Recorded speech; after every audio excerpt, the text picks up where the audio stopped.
Hey guys. So you're more than welcome to follow along, but this one is actually for your mamas. Um, I love this book, and as a mom, I absolutely love this book. So I definitely wanted to reach out to the mamas today to read this book to them, actually. And it's called "I Love You, the Purplest." So sweet. I came in contact with this book when I worked in a library several years ago. The book is by Barbara Jose and illustrated by Mary White.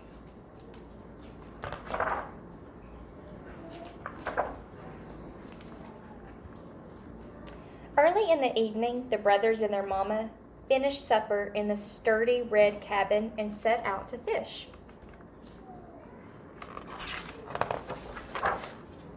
The lake slowed its thrashing to a soft, even beat.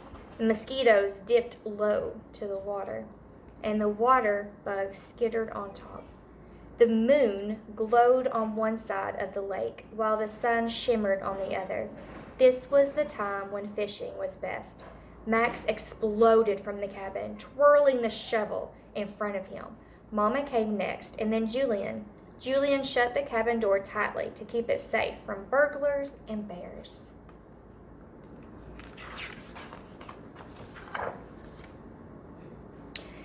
Julian scooped the dirt to find the fattest worms. Max jumped on the shovel and flung dirt in the air until a tangle of worms filled his can.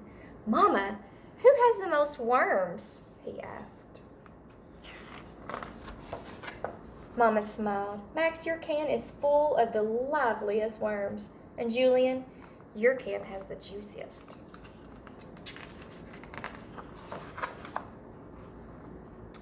Max, Julian and Mama stepped into the small wooden boat. Julian took one oar and Max took the other. Julian planted his blue boots wide and took deep, even strokes. Max braced his red boots against the ribs of the boat and stroked quickly through the water. The brothers' faces were hot and they gulped at the air. Julian gasped, "Mama, who's the best rower?"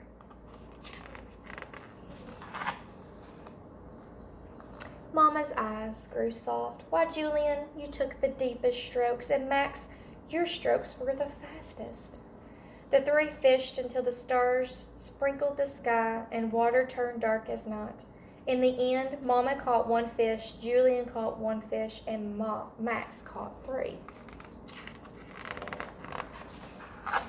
"I'm the best fisherman," cried Max, hoisting his fish in the air. Julian pushed his hat brim low on his face. "Three fish? What a bountiful fisherman you are," said Mama. "And Julian, you're the cleverest.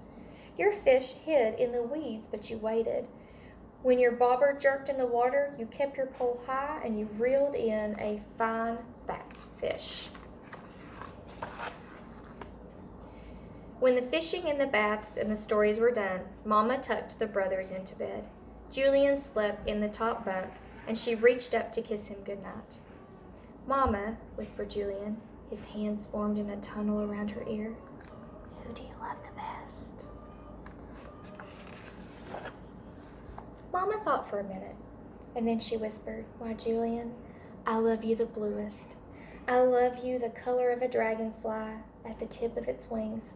I love you the color of a cave in its deepest hidden part, where grizzly bears and the bats curled up until night.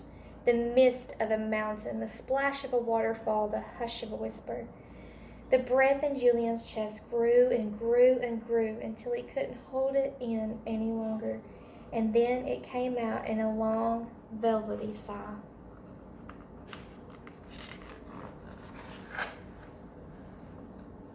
Mama crouched low to the bunk where Max slept. Max wriggled his fingers for Mama to come close.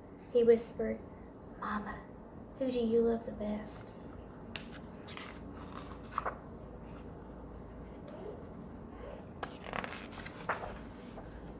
"Why, Max, I love you the reddest. I love you the color of the sky before it blazes into night. I love you the color of a leopard's eyes when it prowls through the jungle, and the color of a campfire at the edge of the flame. A wide open hug, the swirl of a magic cape, the thunder of a shout. The smile on Max's face grew and grew until his cheeks couldn't hold it in. Then it came out with a big, thundery laugh. Later in the evening, the brothers and their mama slept, one in the top bunk, glowing like the evening moon, one on the bottom bunk, shimmering like the evening sun, and Mama in the big bed dreaming of the boys she loved best. I hope you guys enjoyed that. Remember, you're doing your very best, mamas, and I'm praying for you.